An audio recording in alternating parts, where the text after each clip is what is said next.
Research Business Daily Report, where market researchers come for news, insights, and commentary about their field, gaining knowledge and information that impacts them both inside and outside their current place of employment. On RBDR today, we speak with the new CEO and president of the Advertising Research Foundation, Scott McDonald, about the association's current position and his plans of where to take it next. He'll be joining us shortly. RBDR is sponsored today and this week by RFL Communications Testimonial Videography Service. Satisfied and loyal customers, of course, are every business's lifeblood, and retaining them is a daily crusade. But you get an even warmer feeling when one of your customers is willing to publicly express their appreciation for your work. And normally, that means they'll let you put their logo on your website. But how about thinking bigger in terms of customer commentary? We know some clients can be induced to actually voice their approval of a research agency or of a vendor's work. If you make them comfortable and work things out with them in their time frames, it can really come about. Well, the RFL Testimonial Videography Service exists to capture client salutes and kudos in a unique and novel mode, one that brings a wholly new marketing dimension for research agencies and vendors. Video. Two keys to the service are my 23 years of research experience, which allows me to credibly speak with any customer. And of course, I undertake that task with your guidance concerning what to discuss with them in very specific terms. You receive multiple versions of a finished product in about a week's time and at a most affordable price. And you can post your customer testimonial on your website or use it in some other promotional way. Learn more at rflonline.com and click on the testimonial videography link, which you'll see at the top of our homepage. Find out more about the value of our service, perhaps even applying it in a new product or service press release. Or if you prefer to learn more directly, you can email me at rflbob@gmail.com. Back with Scott in a moment.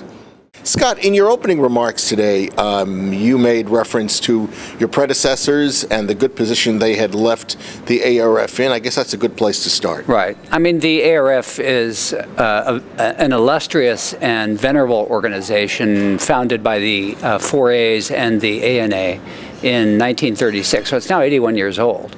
And if you go back think about that long expanse, there are many giants of the industry.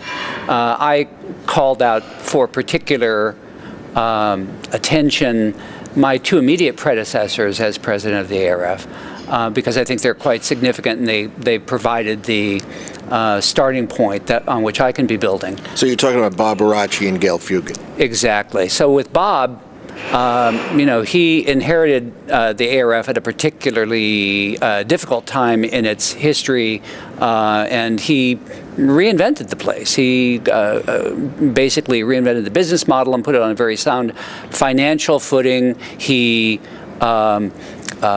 created some new revenue streams for it and, in effect, rescued it from insolvency. I think it's it would qualify as a Harvard Business School case study for a turnaround. Gail built on that. She expanded the franchise. She expanded the membership. She recruited many more advertiser members of into the ARF and onto the ARF board, and also broke it out of its historic New York centricity, bringing in many more companies from around the country, the West Coast, the tech sector, and so I'm starting from a particularly advantageous point in some ways, because some of those accomplishments are really already behind us. Now, one of the things that she did, though, that Gail did, was to sort of re-energize the research program of the ARF. The original research, but also I think of spotlighting non-ARF research that is of high quality, that we can kind of use that, because the ARF obviously even reinvented and strong can't do everything. So, I think, but leading with research is really going back to the basics. It's back to the roots, because in that founding document in 1936, it laid out some, really core ideas about what the ARF is supposed to do, and it primarily focuses on research. It's that ability to provide a neutral platform for unimpeachable, high-quality research with a level of transparency so that you can get buy-in on best practices, that you can use them to set standards, that you can try to solve the kinds of problems that confront the advertising and marketing industries and the media industries.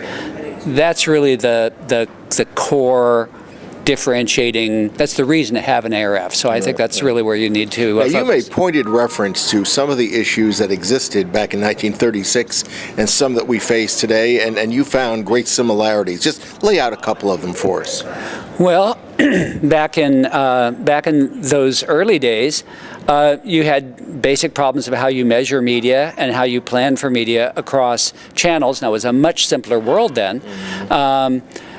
What we find right now is that the pace of technological change continues to be so fast that it's a huge challenge to be able to do effective cross-platform measurement, unduplicated reach and frequency. That we have great tools of neuroscience that are beginning to understand new things about how our brains work, but we're in very early days of being able to apply that effectively to figure out how to measure attention, how to measure engagement, how to measure the things that go beyond reach.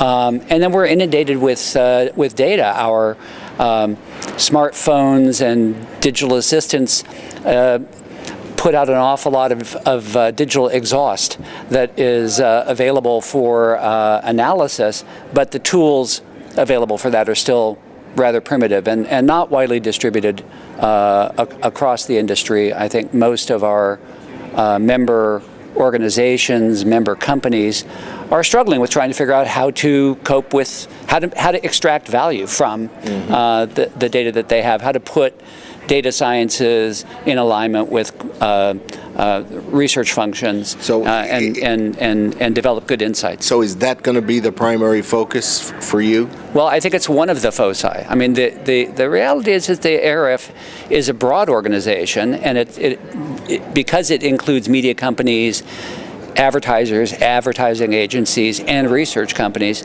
I think it historically tends to focus a lot on the problems of media measurement, and that is certainly one of the most important areas of sort of conflict and confusion right now. So it's a very important area, but a lot of our members, and I would say in particular a lot of our advertiser members, are, they don't want to completely put those problems off to their agencies and their media people, but they're focused still a lot on how do I understand my consumer, how do I extract value to try and get deeper insights into my consumer, to come up with the next great ad campaign or the next great sort of marketing initiative. And so those concerns are part of what the ARF, I think, owns in its franchise as well.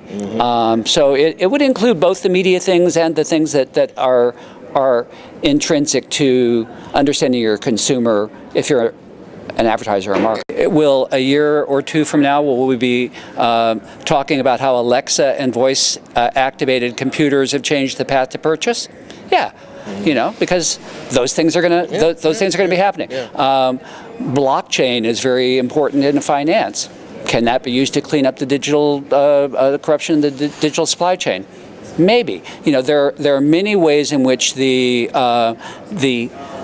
basic work going on in non-advertising adjacent fields can have a bearing on what we do. And part of what the job, I think, of the ARF is to try to identify that, find opportunities to explore that, and make those innovations valuable for our members. Okay. Scott, hey, good luck. Thank you so much. I appreciate it very much.